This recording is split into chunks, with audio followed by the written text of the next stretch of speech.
everybody! Hey guys! MaJeliv here, we're the Vasquez family, and today we're going to be reacting to the, teaser, like a sneak peek, a minute and 10-second tease for Stranger Things 4. It came out an hour ago from when we're sitting down watching it. Called 11, Are You Listening? So we are extremely excited. It's been a long time since we've heard anything from Stranger Things. It's been more than a year since the last season came out, and obviously COVID slowed their whole process and production down.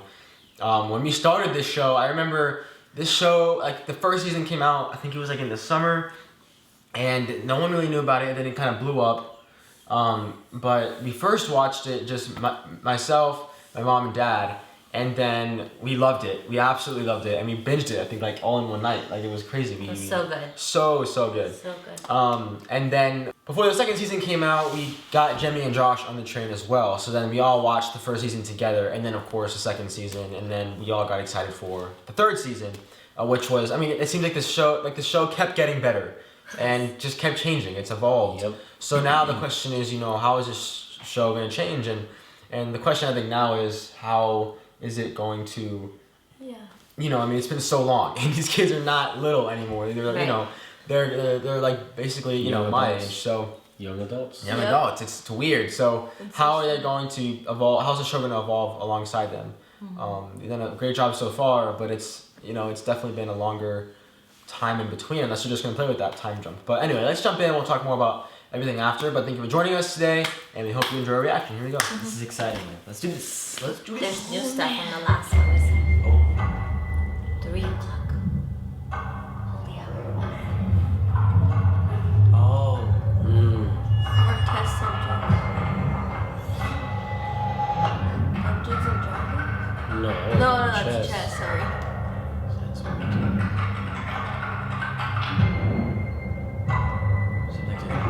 This looks like we're back in the clinic when she first. So 5, 6, 7, those numbers.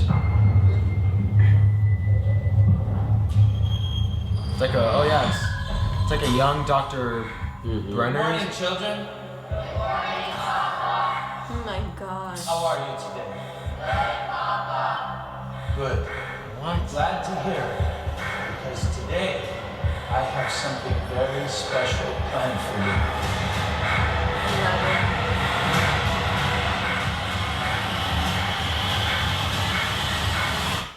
Evan, you're listening. Whoa. Oh, that's it. They're basically just. What? I mean, it's a minute, but yeah. they basically, it looks like they're gonna go deeper into her origin, man. They're Like gonna more in the past. explore more about. We get to understand more about her. Well, in order to fix the future, you have to look sometimes, like in movies, like they were showing us that jail. Remember the prison? The last time we saw something about this season. Yeah. So maybe in order for us to understand that better, we need to go back to where it all began. Also, I remember at the end of season 3, she kind of lost her powers.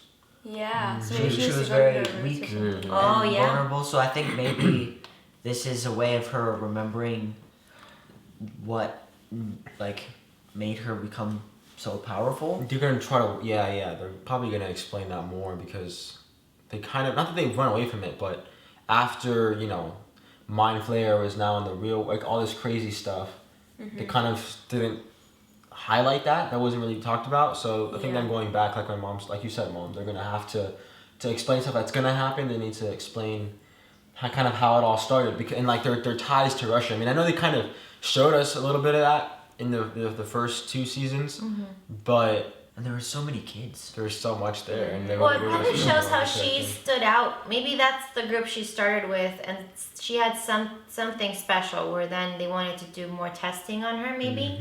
Oh yeah. And maybe it's gonna show us why she was the chosen one, I guess. Yeah. Out of all those kids.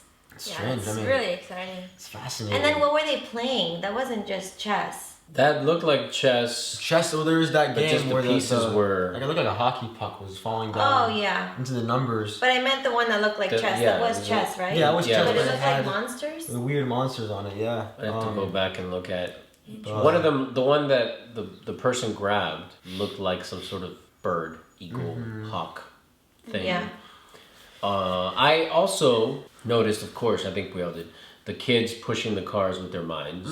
So she, as we, I think in season 2, we saw that she wasn't the only one with powers, where that sister of hers was like creating havoc. So it's also proving there's many more. I mean, if there's like we met 8, right? That was the other girl, and she's 11, which means there's got to be. And right there in the game, there was a 7. It was 5, 6, 7, and they landed on 8. Well, 8 was the other one. Right. So are we gonna meet 5 and 6? Or because 8 who was the other one we met in season 2. Wow. And all this from what we understand was an experiment, not an experiment, it was in an effort to... During the Cold War, right? Yes, to get ahead in the Cold War, to spy on the Russians, to find a way to be ahead of the game, is what we've kind of come to understand. However, here's the question I have. How did they determine what children they would take? Right. And then brainwash to call this doctor Papa? I mean, it's so demented, it's so messed up. Weird. So obviously... I'm glad that all of that backfired on that doctor and that whole program. Yeah, it's like the first season, the end of it was almost like we were seeing the end of something else. Like it was like the beginning for us, but there was so much that hadn't been explained. So I feel like they're gonna dive into filling in that gap from before. And season 3 took a whole other like storyline tangent, kind of like we didn't see this part of it. The facility and... Was it season 3 though that we met Millie's mom? Second season. The third one was the mall and the life. But in the third one, I think she did dive deeper with her. It's been such a long time since we've watched it. But this eeriness that I felt at this facility and her, like, she seemed to not have hair. Like it reminded me of the first 2 seasons. Like even with that greenish hue too and everything. Yeah. We're gonna probably go with the more psychological for this psychological thriller feel for the next one because like because to different types of thrillers. The fact that Hopper is stuck in Russia, it looks like it's like they're gonna go through a lot of mental and emotional struggle. It looks like, and she's probably gonna be remembering. I'm curious as to how they're gonna kind of like flash back to these moments. What is she gonna be going through, or what are we gonna be learning that makes us go back? Or is it just going to be a weird, I'm sure it's not going to just be a weird switchback, but it's just, I'm very curious to see how they cohesively kind of put it all together. But so remind me, and maybe anyone else out there that is like me and has very limited memory on how the season 3 ended. Is it where she's lost her powers? They're like they're moving, right? They're going somewhere. We don't know where. She's moving with Hopper disappeared. Right. I think he's dead, really. So she's living now with Mike's mom. Not Mike. No, Mike. She left with Will. Will, of course. Will and his mom. And they moved to... I don't remember where Illinois? No, they moved somewhere far. I remember just somewhere far. Okay. So... Yeah. So then when we come back in season 4, we can definitely expect us, at least chronologically, that she's been dealing with the absence of her powers, right? Josh, you were saying that? Yes. And now she's probably on the hunt or maybe she's not. Maybe she's not trying to get her powers and something happens where she needs to find her powers again.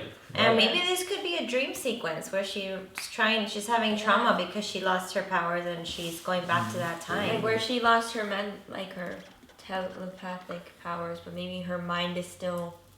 Very active. Yeah, man, it's so something, awesome. And it really looks like they're gonna, in terms of the way the characters are, like, there's gonna be 3 different spots. There's like Hopper in Russia, and I don't even know how much we're gonna really see of him. Because we don't know if that story element has changed or not from then and now.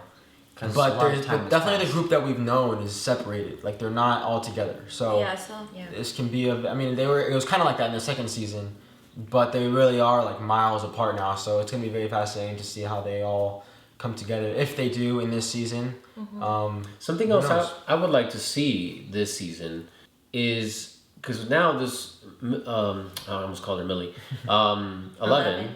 She's technically normal. She doesn't have powers. So does this mean does she get to go to school? Is she going to try to lead a normal life? Or is that... I mean, I'm just so fascinated with the fact that she Maybe she's just going back to being normal and she's having lost her powers. She's having these flashbacks. Identity crisis. Well, that's why even... I said it when we finished season 3. The moment she puts that teddy bear that Hopper gave her up, it's almost like she was choosing not to look for him. Like she was choosing to let that go and let go of her past. So she technically still has the choice to grow, I think, in her powers or to look for Hopper. But she's done. At least that's what it seemed like when we watched it. I remember noticing that. So to kind of go along with your theory, if she really is just living a new life with Will and you know, and kind of forgetting all about it, learning how to speak more, you know, and just be more of a human, really, because besides being a lab rat for these demented human beings that are just, you know, treating children like test subjects, then I think in the midst of her trying to live normally, she's having, like my mom said, you know, trauma and flashbacks. So it's fantastic. And we don't know when it's coming, right? I have a theory that it might be Thanksgiving. We said Thanksgiving because one of them came out 4th of July, the other one came out on Halloween. It seems to be coming out on holidays. And one of them was Christmas. I know I believe they were talking about Thanksgiving, but at the end of season 3 they were saying maybe we can meet up for Thanksgiving. You're right. Right. But that's just my guess. Maybe it'll start happening before they even meet up again. So yeah, who knows how they're going to maybe certain characters won't be in this season. I mean, fall is a quick turnaround. I mean, they have been shooting, maybe they're editing as they go, but I mean, nonetheless, we can't wait to see it. It's coming, and we're so excited. This means stuff's happening. So this is obviously new footage. We're not seeing old stuff. So we are extremely excited, and again, we want to hear your thoughts. So let us know down below in the comments how much you love Stranger Things, who's your favorite character, what you're excited to see, what theories you have, what you may know going into this 4th season that we have not stated or that we may not know. So please let us know down below in the comments. And if you guys want to check out more MaJeliv content and help support us monthly, you guys can check out our MaJeliv Patreon, our MaJeliv Insiders Club, with this link down below in the description. You guys can check that out. You guys get exclusive reactions and reviews from us for videos that you guys directly recommend to us, and we'll get your recommendations as a more of a priority for us to get to. We've done a lot of Indian reactions for a lot of our Indian fans. Because that's the recommendations we've been getting. The majority of them. So. And we love them. We love to do it, and we have a blast doing those. But we really will take any recommendation you guys give to us that we feel interested in and that we feel authentically like we can give our personal, we have a connection to. So we share our stories. Like we just recently had one sign up, a new Phoenix, Patrick Pratik. If I say that wrong, forgive me. But it's Pratik, I believe it is. If I slow myself down, I believe that's how you say it. We want to thank you for sharing your story with us. And to anyone else out there, you know, you get to know us a little bit better on there because we'll talk a little bit more about our story, a lot more behind the scenes stuff. And it's just a true pleasure to get to know some of the people out there that are sharing the love of movie with us, you know, whether it's Indian film or wherever. More than anything, you guys are helping support us monthly so we can keep doing this for you guys on this channel. And then you guys will get some extra content on the Patreon. So check that out if you guys are interested and you want to help support us. But besides that, hope you guys enjoyed our reaction. Go out there, spread your light, and we'll see you guys next time. Have a MaJeliv day. Bye. Okay. Well, this is after we've seen the teaser trailer that came out. We just saw the HNL Control Room video that they released. How long ago? They released it before. It was beforehand, before the teaser. And it adds a whole other level of eeriness, of scariness. There's blood on almost everything. On the chess set, you see in the trailer, on the 8-ball, if you haven't seen that yet, go check it out. It's adds a whole HNL Control Room. Yes, and it's terrifying that they start from the end, and they give you small glimpses, and they show you these kids in this room that you see later to be destroyed, and it's terrifying. Yeah, it's very nerve-wracking because after seeing. What we first saw was the whole thing just being quote-unquote normal, of the kids playing around that rainbow thing, the 8-ball, the chessboard. We said maybe we were talking about 11 being a chosen one or something like that. But then after seeing this control room, the HNL, then you see everything covered in blood. Then you see one with room and the lights are flickering. Like something crazy happens. I was speculating it was either during when the Demogorgon breaks through the upside down or something. Either a flashback. Well, I thought it was 11 killing them, which was kind of morbid and dark. But I agree with my sister's theory more, where it was probably when the Demogorgon came out. The lights were flickering, and you know, the people ran out, but did the kids make it out? they were there at the same time experimenting. So, very interesting stuff, very mysterious. We hope you guys have a MaJeliv day, closing out the video officially. Go out there, spread your light, and see you guys next time.